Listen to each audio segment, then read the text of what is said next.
Hello, everyone. Thank you for joining us today. We're very excited to be hosting this session as part of the university, UNC University Research Week, which is an annual celebration of research around the whole UNC system. Thanks for joining us today. And this session is hosted by the UNC Highway Safety Research Center. My name is Jennifer Palter-Silliman, and I'm very happy to welcome you to this presentation today. So we have some people here in the room with us, and of course, some people on Zoom. So we're happy that you joined us, whichever way you did join us. On behalf of HSRC, we're very pleased to be able to host 3 student researchers whose areas of study are different yet related: geography, civil engineering, and city and regional planning. Our goal of this interdisciplinary session is to encourage richer conversations about the research, to learn from each other and our different perspectives, and to think about potential collaborations for the future. So what could we be working on together in the future? Welcome and thank you to everyone who is speaking and participating today. And again, happy University Research Week. I am now happy to hand this off to my colleague, Allison West, who will introduce and facilitate today's session. All right, thanks. I'm going to stand up since we have some folks in the room as well. Thank you everyone for joining us. Thanks again for joining us. We're excited to host 3 students presenting the session, which is called Critical Climate Impacts on Transportation. North Carolina student researchers explore climate change, transportation resiliency, and safety, which will highlight their research on connections between geography, transportation, and safety in the state.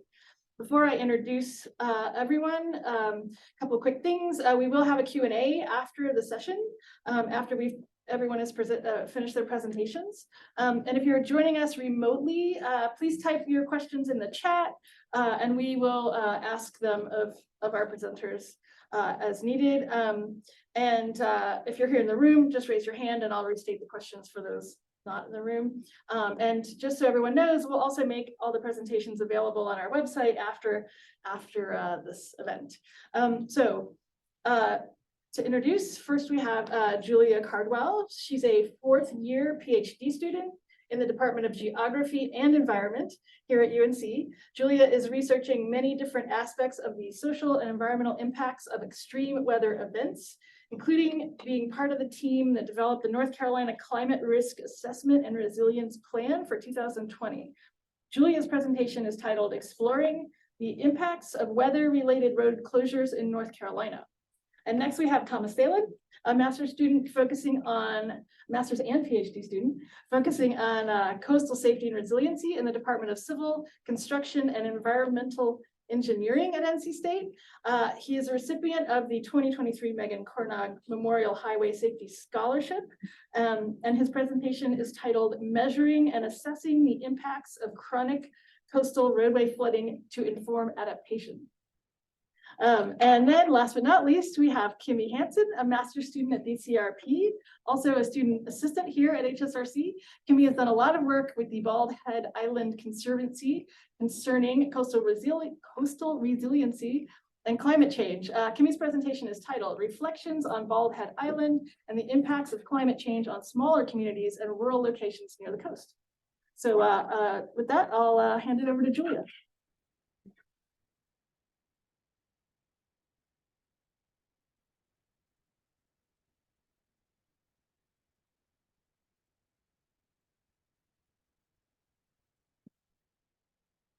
Great. Thank you so much. And I was happy to be invited to present on this panel. Happy to be here. Thank you all for being here as well. I'm going to talk about a bit of my dissertation research, which is looking at the impacts of weather-related road closures in North Carolina. So generally what this project is looking to do is use the existing archive of road closures that's maintained by NCDOT to analyze daily impacts to local travel on the statewide road network since 2016. I'm going to talk a little bit about the data and everything later, but just to kind of center ourselves for what I'm trying to do with this project. So why is this important? Many of you, probably already know, but extreme weather can cause both short and long-term degradation to the road network. So in terms of short term, we're thinking closures, typically on the scale of hours to days due to something like tree fall, high winds, other high wind speed impacts, flooding, winter storms, that type of stuff. But repeated extreme weather events can also shorten the lifespan of a road, which is a long-term impact, and can also cause something like a road washout, a bridge that needs replacing. Those are more long-term events, you know, might be months to years even in some cases. Road network closures cause disruptions both to something like passenger travel, but also to things like transportation and freight, or access to essential services. These events are becoming more frequent. There will be greater impacts to the road network in the future. And North Carolina is a very diverse state, both in the form and function of the road network across the state, also in terms of the hazards that different parts of the state are exposed to. So, you know, think tropical cyclones in the eastern part of the state, but also sometimes in the west, you know, winter weather in the west, flooding across the state. So there's a lot of diversity across the state that makes it a really, really interesting and important case study for something like this. So what would make a road segment or the network vulnerable is a couple things. So one, it's exposure to the hazards. So which parts of the state have pure exposure to, you know, they're more likely to face risk from something like a winter storm, a tropical cyclone. So that's the first thing, is exposure. The second thing is, what are the actual impacts on the network? Because just because there's a road closure somewhere, it doesn't necessarily mean that the network is vulnerable. The network might be able to absorb the impacts of a single road closure, a couple road closures, even a lot of road closures, depending on how the network is actually set up. So are there alternative routes? Is it easy to find a different way to get to where you need to go and to complete these trips? So that's what's generally called redundancy, is the availability of alternative routes. Third thing being, like I kind of already alluded to, the quality of the roadway. So if the road has been degraded, it's more likely to face greater impacts the next time there's an extreme event. I always like to use Highway 12 as an example of sort of the combination of these things that make it a very vulnerable roadway. One, it's in many cases the only road you can use to get to certain places on the Outer Banks, or one of, you know, 2 or 3 roads. Two, it's exposed to a lot of different events. It's closed at least several times a year due to weather. And because of those closures, the quality of the road is degraded in some places. This is just a little demo or a little example I like to put in to talk about network structure and that idea of redundancy. So redundancy is typically constrained by several factors. In North Carolina, the 2 main ones are the urban-rural divide and topography. So in the western part of the state, it's a mountainous region. The mountains are constraining where it's effective and efficient to put roads, meaning there can't be roads in certain places. 2, rural road networks are typically much less dense than urban areas. So on the left, you see an area in western North Carolina. On the right, Charlotte. Charlotte's very dense urban area. So what method am I using to do this analysis? So I'm using network analysis, where I'm representing the road network as a graph, where the intersections are the nodes of the graph and the edges of the graph are different road segments. What you typically do in this type of analysis is use something called the shortest path algorithm. So what the shortest path algorithm does is it finds, you give it an origin, you give it a destination, it tests every single way to get from the origin to destination, picks in this case, the fastest one. The problem you sometimes have, or you have with using shortest path algorithms for routing, is sometimes what it spits out is not a route that anyone would take, because you're going like all over, and it's technically based on a graph perspective, the shortest path, but it's not realistic routing. So what this R package does that I'm utilizing is it has an additional component called dual weighting, where the weights that it's actually calculating the shortest path on mimic what's considered typical routing structure, something that like Google would use, where it takes into account the hierarchy of the road network. So it's more likely to put you on a primary road than a residential road, that type of thing. So this analysis, and I meant to put a figure in, actually really closely mimics what you would get like if you put it in Google Maps or Waze or something like that. The drawback is the way that is mapped is free flow travel time. As you all have probably experienced even here in Chapel Hill, because there's quite a number of weather-related road closures around here, right down there is closed all the time. There's an additional component to rerouting when there's a road closure. So one, congestion on secondary routes, because a lot of times the volume going on alternative routes is greater than the volume it's built for. Two, general like confusion on the roadway. So you come across a road closure, okay, you got to make a U-turn, everybody's making a U-turn. It adds a lot of time that when you're looking at free flow travel time in something like a graph theory analysis, you just are not accounting for. So keep that in mind as I continue forward. There's alternatives, something like Esri travel time. They do take into account traffic. They don't necessarily aren't able to account for the strange type of congestion that occurs when there's closures. Something like a transportation model, which obviously requires a lot more input data, another option. But this type of analysis needs limited input data besides the road network and the closures. It's extremely fast and efficient. So doing something like a daily analysis for 8 years of data, it's able to actually do that pretty quickly. And it relatively well mimics the paths that people actually take. In terms of the road closure data, some of you might be familiar with the Traveler Incident Management System or Traveler something management system is NCDOT's archive of road closures. They have different tags, so you are able to actually isolate weather-related road closures. They have shown an increased commitment to this data set as the years have gone on. So it started in 2011, very sparse, 2011 to 2016. It still is by no means capturing every closure. And we just have to be, honest and upfront about that, because it's much more likely to capture a closure on a major road because those are the ones they become aware of. It's much more likely to capture a closure in an urban area than a rural area. So there's limitations to this data set, but it is, relatively robust over time and really is one of the only data sets that would capture something like this.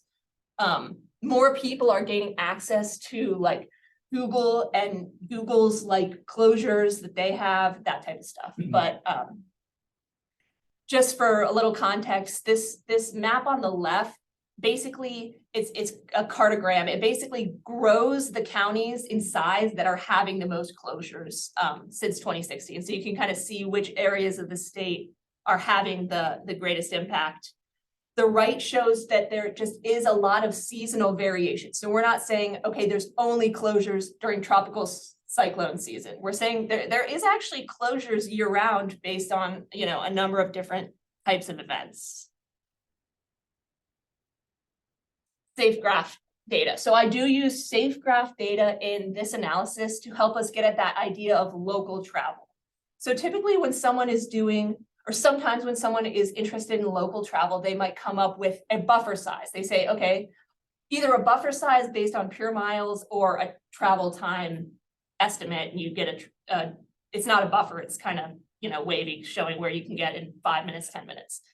But people don't equally travel to every area within 5 miles or something like that. There's actually pretty discrete locations or areas that people travel to. SafeGraph data is aggregated and anonymized mobile phone data that basically show, where people live and where they go on a block group level. So what I've done is use this SafeGraph data to look at the top 50% of trips. So where are most people going when they're making a trip?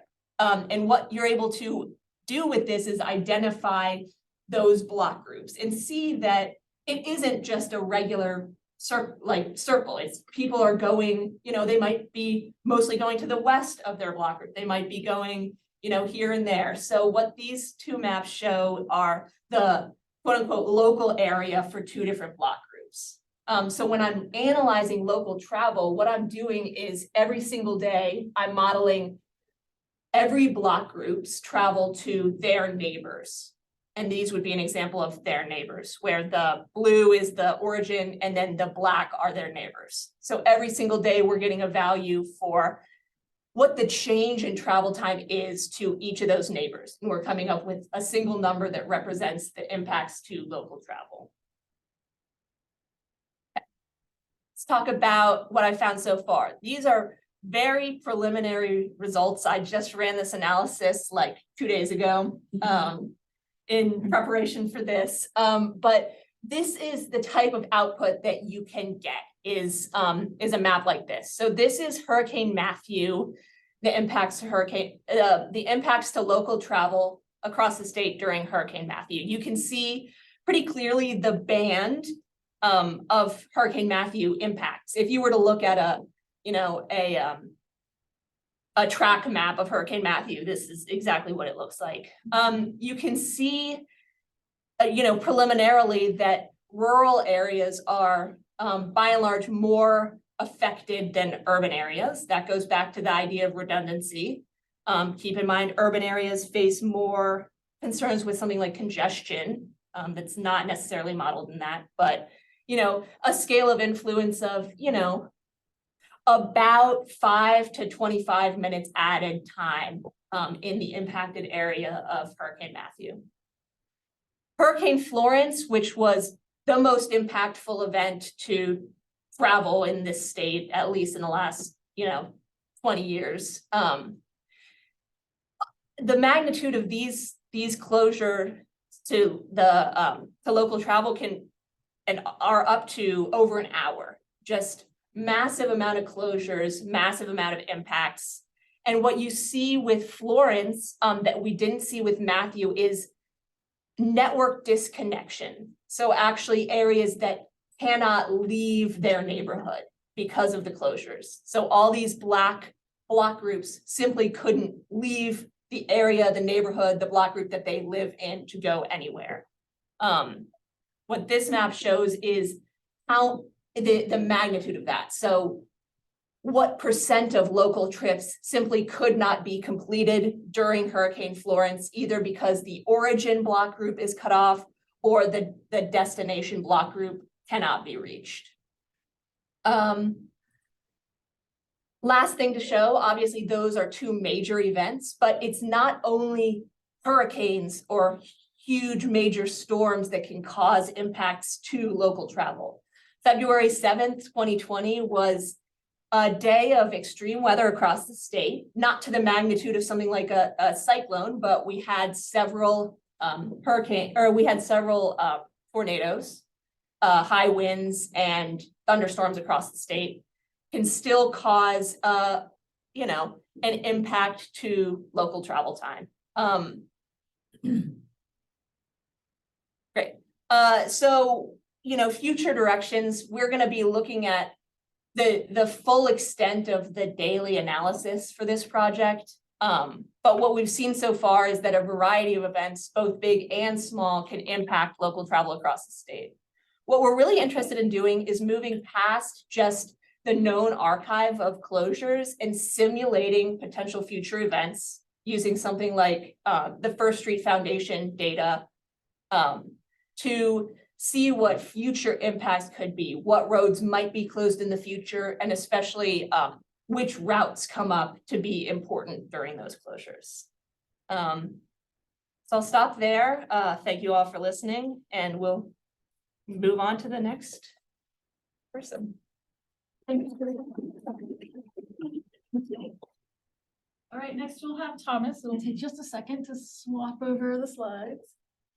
That was fascinating. Thank you so much. We'll hold on to questions for the end of all three speakers.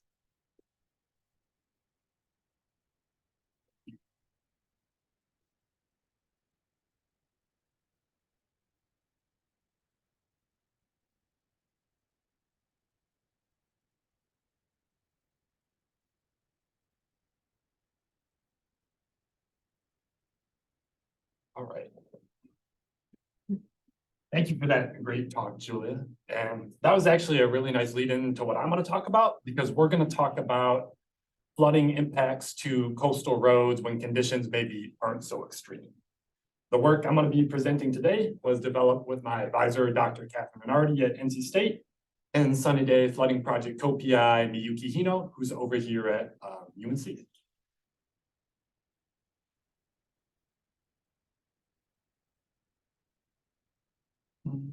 Not clicking forward. Do you roll it? Scroll.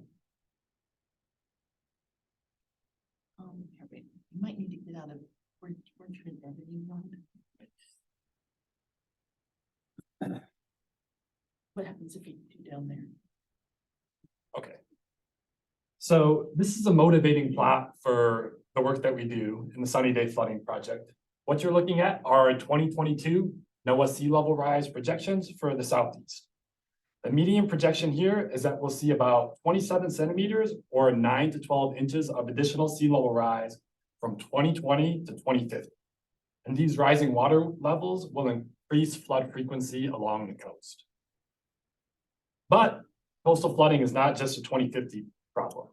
Coastal flooding is already happening across the US, even in the absence of extreme storm events like hurricanes. As you can see from the images up on screen, this issue is no longer confined to just a few low-lying cities like Miami. Coastal communities in all parts of the US are dealing with more frequent and intense flooding due to sea level rise. While these hyperlocal, short-lived floods might not get as much attention as flooding from hurricanes, they do have real-world impacts.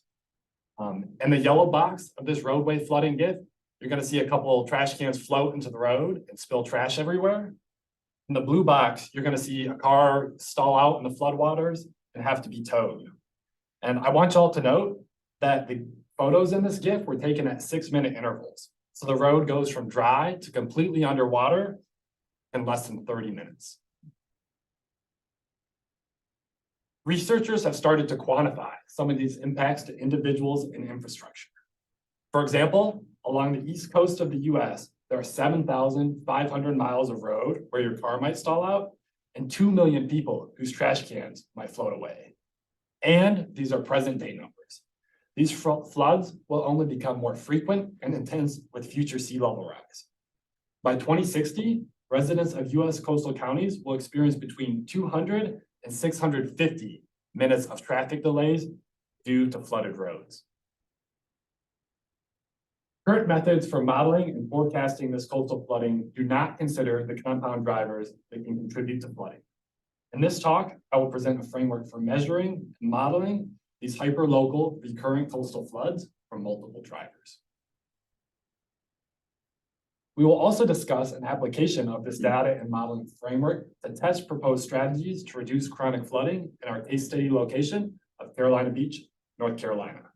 This community already deals with frequent flood events and is looking for flood reduction measures to mitigate this issue. So what do we know about these floods? Well, we know that they propagate from the ocean to roadways by bubbling up through stormwater infrastructure like this, or by overtopping low-lying shorelines. Data from tide gauges, like the one shown at the end of the dock in the schematic, are typically used to monitor and predict these floods. What I have up on screen is a forecast for future high tide flooding days based on sea level rise trends in Beaufort, North Carolina. These projections are made under the assumption that tide gauge data can be used as a proxy for flooding on land. However, tide gauge measurements cannot capture all sources of coastal flooding. For example, land-based contributions to flooding during a rain event would not be reflected in tide gauge data. Imagine that the stormwater system was built in the 1900s and is now not working as designed. When a rain event hits, the capacity of the stormwater system to drain water from the road is inhibited because the stormwater outfall is already full of ocean water, resulting in roadway flooding from rainfall runoff that would not be captured at a tide gauge. The takeaway here is that we may be underestimating flood frequency by using tide gauges alone, and that different sources of coastal roadway flooding could demand different adaptation responses. To fill this data gap, our group developed the Sunny Day Flooding Sensor, or SUDS for short, to capture multiple causes of coastal flooding. This is a two-part sensor. A pressure logger sits in roadway storm drain, recording water levels at intersections that are prone to flooding, while a communication gateway with camera sits near the road above the sensor to validate water level measurements and assess the spatial extent of floods. SUDS data capture flooding from the ocean just like a tide gauge would. You can imagine this flooding got to the roadway by overtopping the bulkhead here or coming up through the stormwater system. Either way, it's captured by the SUDS in the storm drain. But because they are located within stormwater infrastructure instead of in the receiving body of water, SUDS also capture flooding from land-based sources, like the rainfall example I have up on screen. We have designed the SUDS such that water levels, data, and photos are available in real time, because this is what our partner communities have asked for. I will put a QR code for our website up at the end of this presentation in case you all want to check out the live data. SUDS are deployed in 4 partner communities in North Carolina, but I'm going to talk about just one of them. SUDS data and modeling in the town of Carolina Beach are the focus of my PhD. We installed the first SUDS here back in February 2022. Flooding in Carolina Beach occurs when water moves from the yacht basin via low-lying shorelines or through the stormwater system to Canal Drive, which runs here along the east side of the yacht basin. We installed the first 2 SUDS at the intersections of Clamshell and Oyster Shell Lane with Canal Drive. Oops.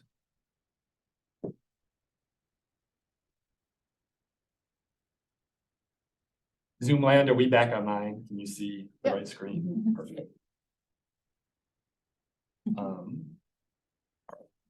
Our longest data record comes from the Clamshell SUDS, where we've been recording water levels since April 2022. Through April 2023, we recorded 45 floods at this intersection. Our group defines a flood as occurring when water levels increase above the top of the storm drain grate and spill out onto the roadway. We've chosen to consider any water on the road as a flood because this is salt water, and even a little bit of salt water splashing up into the underside of a vehicle can cause corrosion. The depth of the flood in meters above the lowest part of the roadway is shown here on the vertical axis, and the flood duration in hours is shown here on the horizontal axis. The 45 measured floods on this plot are actually a low-end estimate since we experienced a handful of system outages while we were initially getting our sensors up and running. 3 of the floods that we measured occurred during Hurricane Ian, but since this talk focuses on chronic flooding that occurs outside of extreme storms, we're going to zoom in on the 42 non-hurricane floods in this right panel.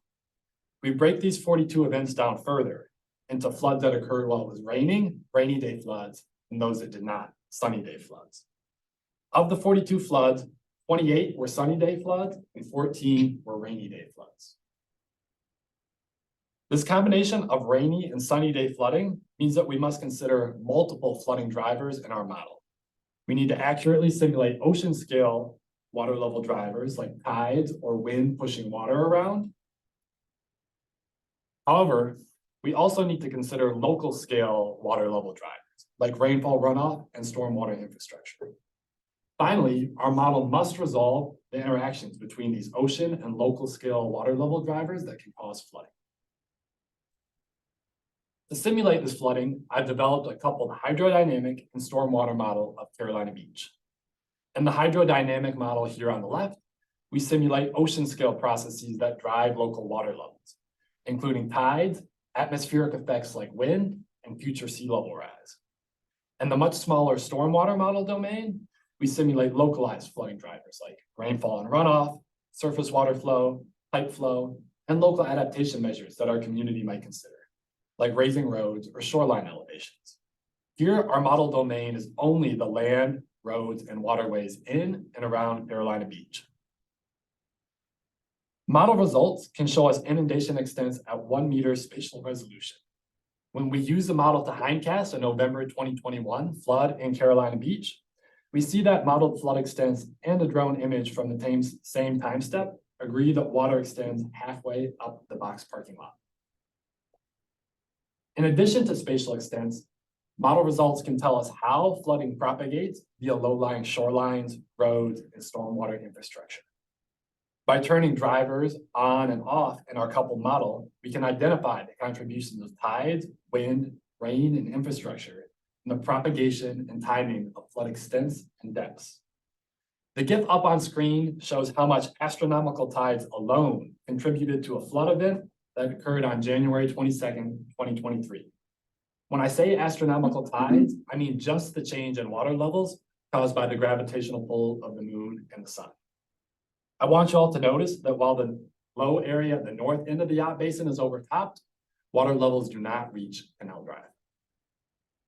But when we turn on winds in our flooding model, we see a different story. Leading up to January 22nd, sustained offshore winds caused water to pile up along the coast.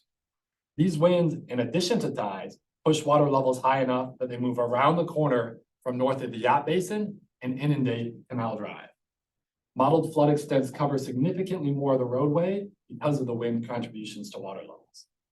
By developing this computer model, we're able to calculate exactly how much of the individual drivers we have discussed, tides, wind, rain, and infrastructure, contribute to flooding.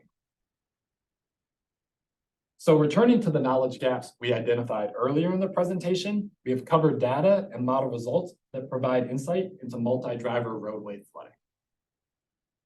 What remains is applying this framework to test the effectiveness of potential adaptation measures in preventing roadway flooding at both current and future sea levels. How the simulations to test adaptation measures work is relatively straightforward. We will run the coupled model simulations at projected sea levels corresponding to design relevant timescales.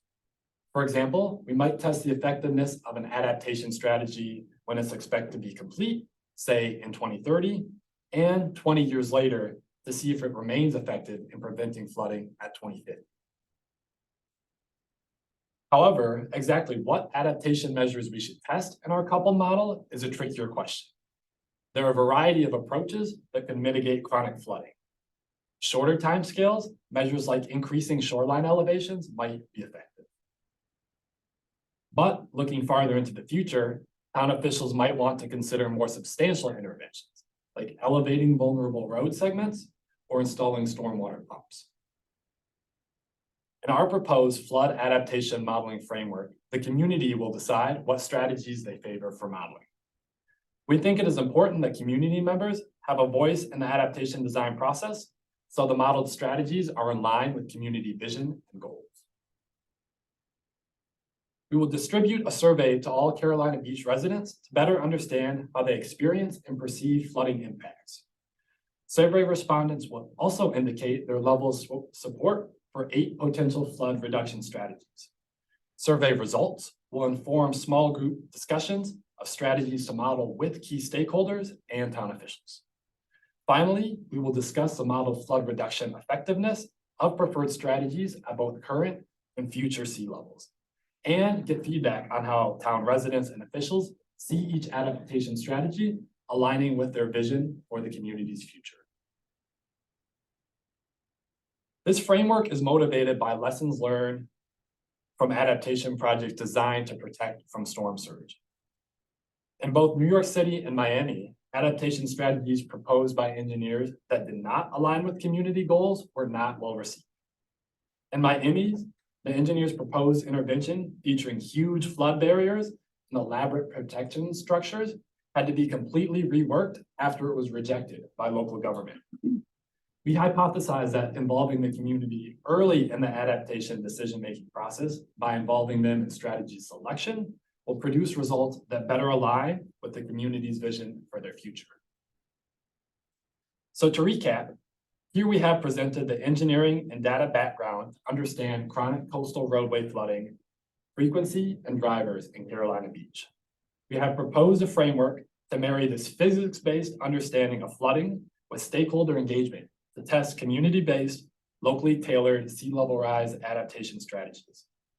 We anticipate that this project will demonstrate a framework for using sophisticated flood modeling products in local community decision-making. Finally, the community engaged modeling approach will benefit the town of Carolina Beach, as the results from this project will inform and support their efforts to invest in climate resilience measures. With that, I want to wrap up by inviting you all to check out real-time SUDS data on our web viewer. You can view live water levels and photos in our 4 partner communities by scanning the QR code up on screen. Thank you all for your attention.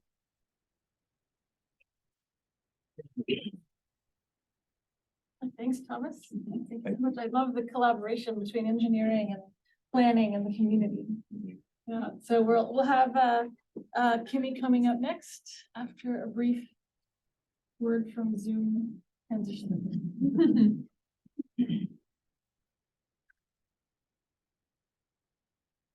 I already have some questions.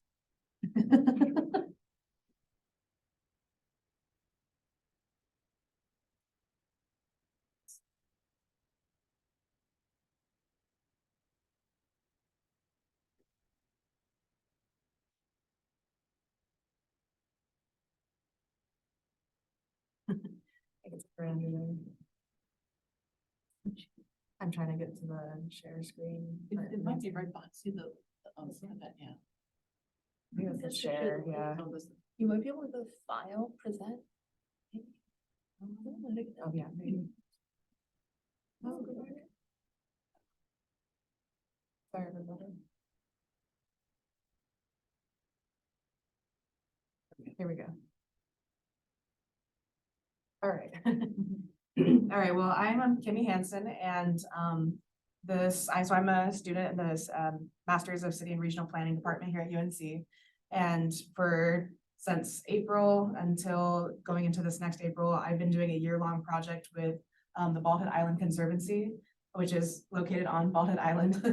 But so the project that I've been working on just kind of looks into the vulnerability of coastal communities as they combat some of the waves of climate change, as some of the two previous talks, mentioned flooding as a big one, and just storms, and but specifically my project looks at rising development and how, as these coastal communities continue to grow, whether that's through tourism or, just vacation homes on the beach, how that takes out some of that forest and that forest cover that does protect these communities when those storms arise, or the flooding as well.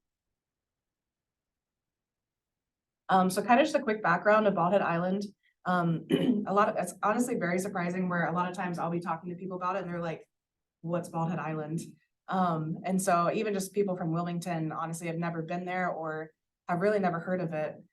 So Bald Head Island is in that circle right there, the red at the it's one of the most southern tips of North Carolina coast. And so technically it's not an island, but everyone calls it an island because the only way to get there is on a ferry. And so you can actually technically walk all the way on Bald Head Island if you walked all the way along the beach, starting at Carolina Beach and going all the way down. But there's no cars, it's only golf carts. And so, yeah, like I said, the only way to get there is through a ferry system. And this is kind of just an outline of the little roads, the paved roadways that they have on the island. There is a golf course. This is what you'll see over on the left. And so there's a couple of clubs as well that they have. But other than that, it's called Bald Head Island. It used to be called Smith Island, actually. But then they changed it to Bald Head Island because from a distance, all you saw was just the sand. And so on a map, it just kind of looks like it has a bald head. But yeah, so that's kind of the reason behind the name. So BHI, and you'll kind of hear me call it BHI instead of Bald Head Island, is approximately 4 square miles. It contains the second largest maritime forest in the state of North Carolina. And the Bald Head Woods Reserve is nearly 200 acres of undeveloped maritime forest that is protected by the North Carolina Coastal Preserve. And so if you look at a map of it, you'll see there's a good chunk of like Bald Head Island that is just maritime forest. And like I said before, only golf carts are driven on the island. And so for my work, I've been working very closely with Bald Head Island Conservancy. And so this is kind of just a fellowship project with them, where they're a 40-year-old nonprofit organization that really is like the front runner of protecting Bald Head Island. From, they work with the wildlife. I know they've been doing a lot of alligator programs recently and looking for PFAS and like the waterway systems there. And then they do a lot of work with sea turtles is a big one for them as well. But recently that's where they kind of had me come on and look at specifically just the maritime forest structure and how that's being impacted directly right now. But so this tree right here is actually called the Timmins oak. So a lot of the foliage and just the trees that you'll see on the island are gonna be a lot of those big live oaks that you kind of just imagine on the coast. They've got the moss hanging down from them.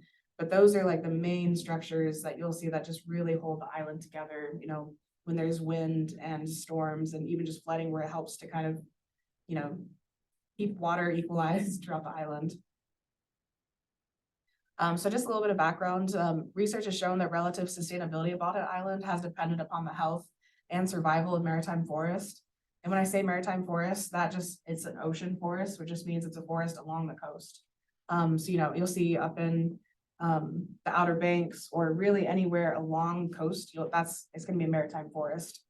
And so this section of forestry acts as a buffer during storms to prevent wind erosion along the coastline and provides a home to a unique ecosystem of plants and wildlife. Specifically as a barrier island, BHI experiences a higher level of vulnerability than other locations due to factors such as climate change and intense tropical storms.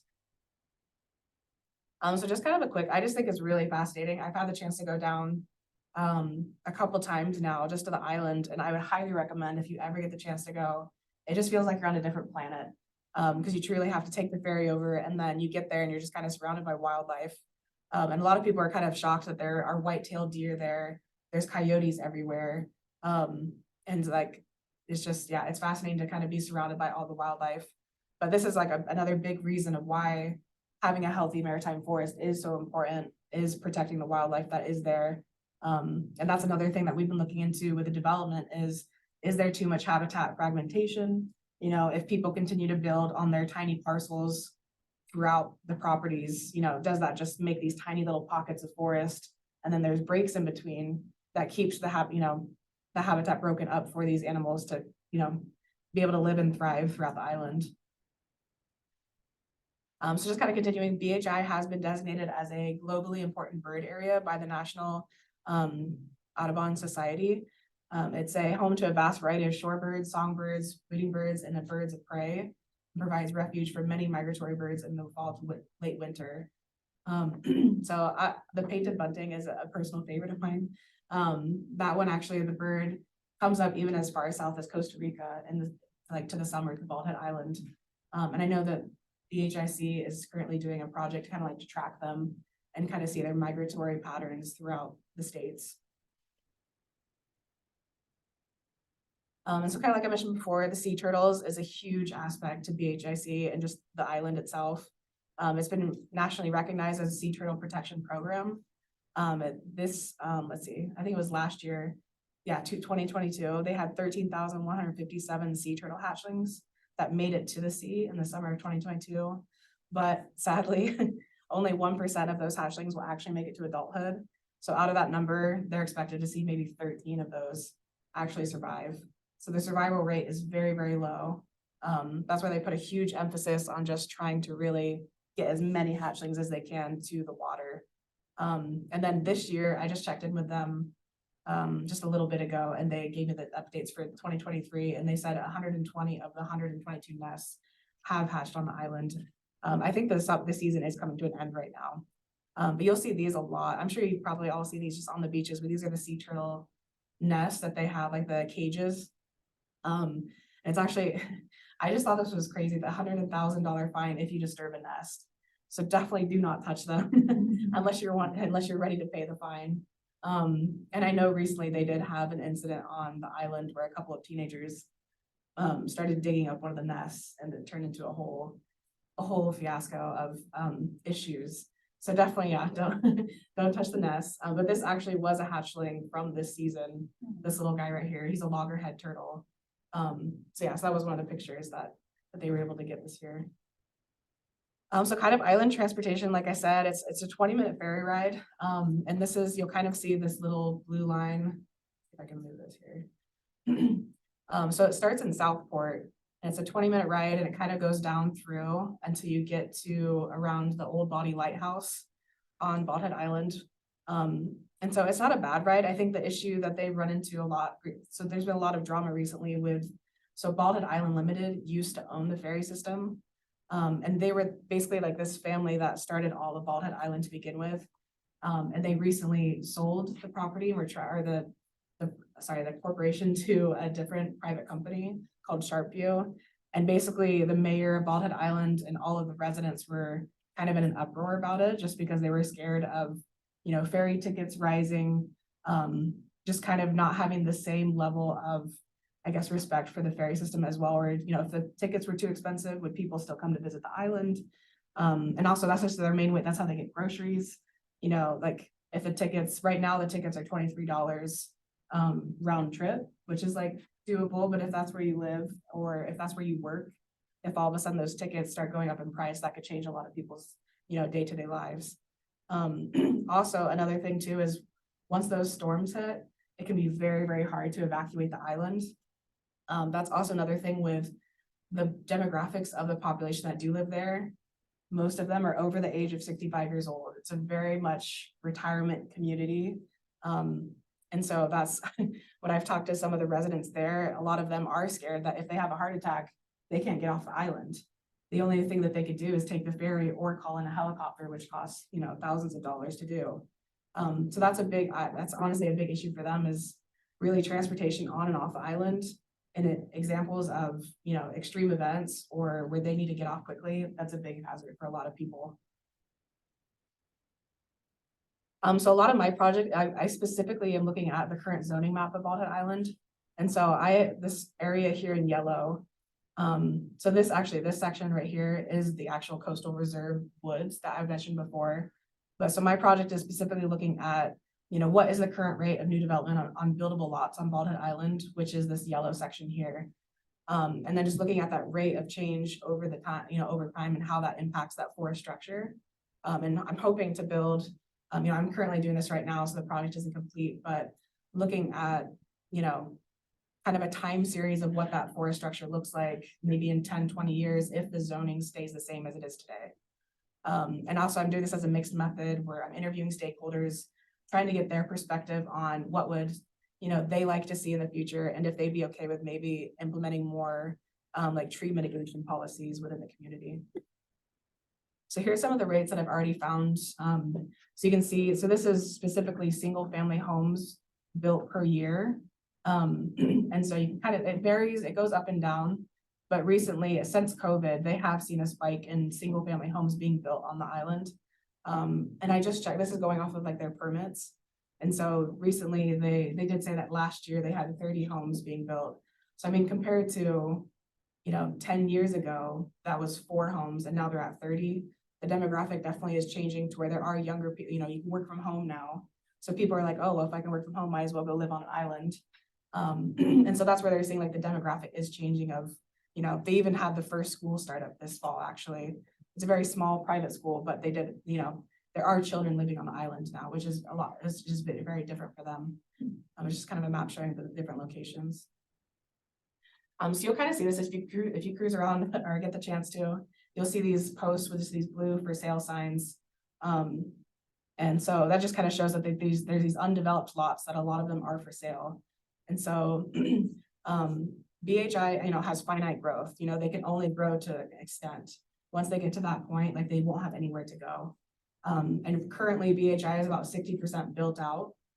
And so that's where they're looking for, they have about 850 unimproved, or in other words, undeveloped lots currently on BHI. So here's some pictures. I actually had the chance to have one of the photographers come out with me from UNC, and she was able to take a lot of great pictures, just kind of so this lot here used to be completely forested. And then after once you start the building process, that's what it looks like afterwards. Here's another picture as well. There's all the golf carts. So just kind of, again, the impact of climate change on these forests is, it helps with the strong winds, or specifically the maritime forest helps with protecting the strong winds, salt spray, and the strong root systems help prevent soil erosion. The roots also help purify and contain groundwater, which is also very important. And so there are 1,839 properties on BHI that have greater than 26% chance of being severely affected by flooding over the next 30 years. This represents 90% of all the properties on Bald Head Island. So in reality, like they are going to be impacted by flooding. And it's something that they're trying to prepare for right now. So this is a kind of a quick video. It's just a couple of seconds long. I'm just kind of show the severe flooding of in 2018 when Hurricane Florence came through and really impacted Bald Head Island.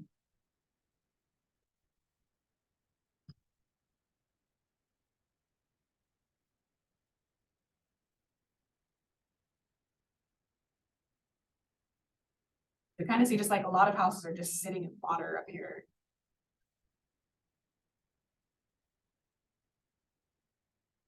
I think it was about like 3 weeks that they couldn't come back to the island at all, where they basically just had to like everyone evacuated and then had to wait until, you know, the coast was clear and that they could actually get a ferry out there to the island again.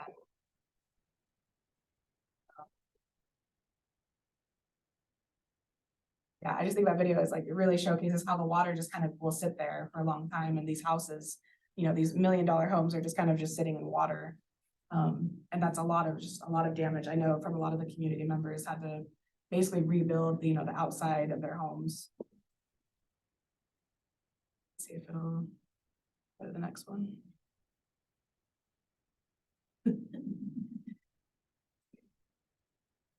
There we go.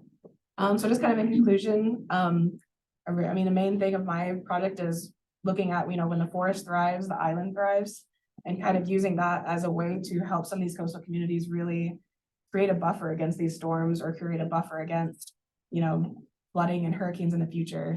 So specifically, my kind of outcome is looking to find ways that I can incentivize the public to establish further protection policies or ordinances that protect the trees. And that could include, you know, establishing penalties for disturbing trees over a certain DBH size. You know, I know they do have a couple of ordinances already in place, but kind of furthering that as well, or incentivizing people to just plant more trees. And so a lot of that will just be gathering the stakeholder input and really understand the needs and expectations of property owners within the island.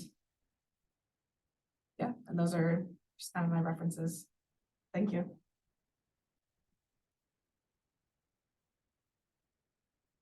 Okay, great. Thank you, Kimmy. So we have about 7 minutes left in our time here. Do we have any questions from, I don't see anything on Zoom just yet. Does anyone here have? Katie. I have a question for the middle presenter. I'm actually from Newbern, North Carolina. My parents currently live in Straits, North Carolina, which is an unincorporated community near Parker's Island, and my sister lives in River.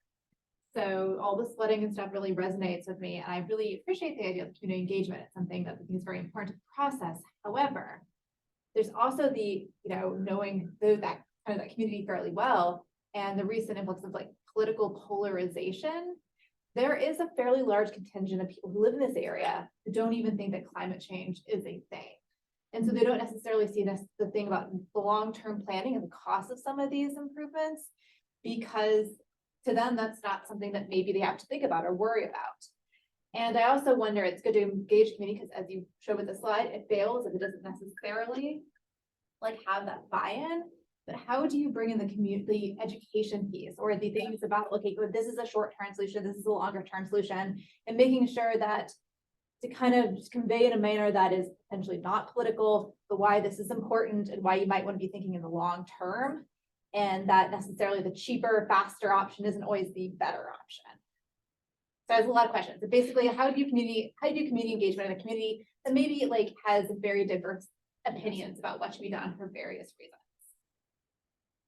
Go ahead. I think Zoom can hear. She's got a mic over there too. Okay, great. So that's a really excellent question with a lot of different moving parts there. I'd say the first thing we do when we go and work with these communities is we really lean on our local contacts. We lean on the town officials who work there. We lean on the, like for example, on Harker's Island, we lean on the, I think there's a waterfowl museum down there. The leader there is a real community centerpiece, we lean on those community contacts to decide how to frame these issues that we're talking about. So they help us. One, they give us some credibility as scientists who aren't in these communities. By going through these community contacts, it lends some credence to what we're saying. And then the second thing that we tried to do, or planning to try to do, is just stick to the basic science. Like,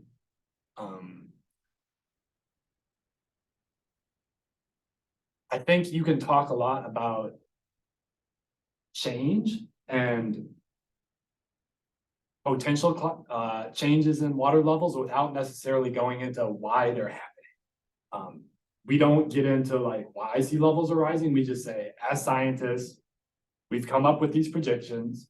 You can believe them or not believe them, but we know flooding's happening now, and we think there's a chance it might happen in the future. Here's what scenarios could look like. So I think that's how we go about avoiding the political side of things as best we can, trying to be helpful in the contributions we bring. Did that answer your question? No, it did. That's great feedback. I think bringing in that sort of the community leaders and how you framed it and how you go about it, I think that seems like you're building up a case for success, regardless of other extraneous factors kind of going on and the beliefs necessarily of the community, which is diverse. We hope so. Stay tuned. Is there anything else?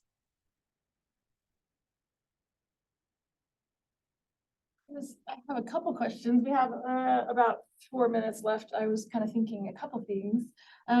Actually, we had talked about this a little bit, Julia, before we started. We were talking about redundancy, and we're talking about, looking at road closures, and we're talking about redundancy. And I was wondering if what work have you seen that looks at redundancy on different modes of travel when driving is not an option?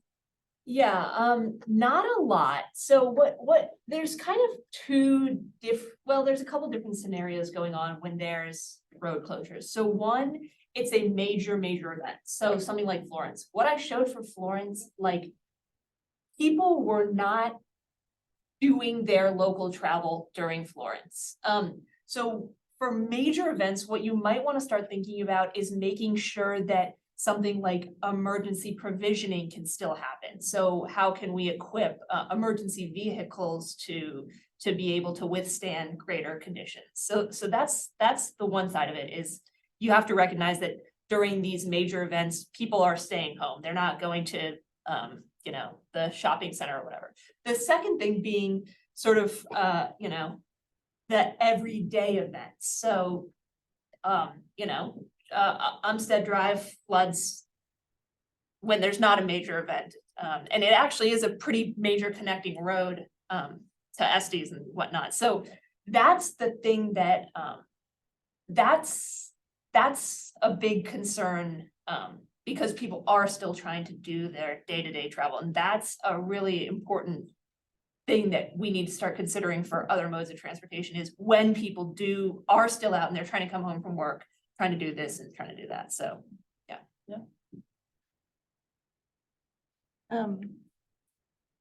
Were there any online? No. I had a question for Go ahead. Kimmy. To what degree, like with the potential zoning changes that could be done on Bald Head Island, I don't know how much of this you're looking at, but are the people there open to changing sort of like density of development or like multifamily homes or things like that might allow more people to be there without necessarily needing to infringe on the forest at all? And how supportive generally are the community to those types of things, as opposed to continuing the single family home sort of deal? Yeah, I mean, right now, I think it's like 6% of the island is like zone commercial. So a very, very small percent. I think there's like maybe 4 or 5 like restaurants or things like that. But other than that, it's all just single family homes, which does take up a lot more space versus like, say, putting in like apartment or condos or things like that. Generally right now, as I've been doing like my interviews with a lot of just the community and stakeholders, pretty much everyone is very much against anything that's, going up or building up or more just high density. Everyone, I think, as of right now, wants to keep it as kind of that island feel where it's very much you go there and it's just, beach homes, rentals. Most of the people who do live there are more part-time, like they're only there, maybe during the summer, and then they rent out their homes the rest of the season. So yeah, there's actually a very small percentage of people who live there full time. And a lot of them, yeah, I would say right now, the vibe that I've been getting has not been that anybody wants to change the zoning specifically. They want to kind of keep it the same. Yeah. Well, it looks like we're at time. Thank you so much to our speakers. Thanks for coming. Thank you so much.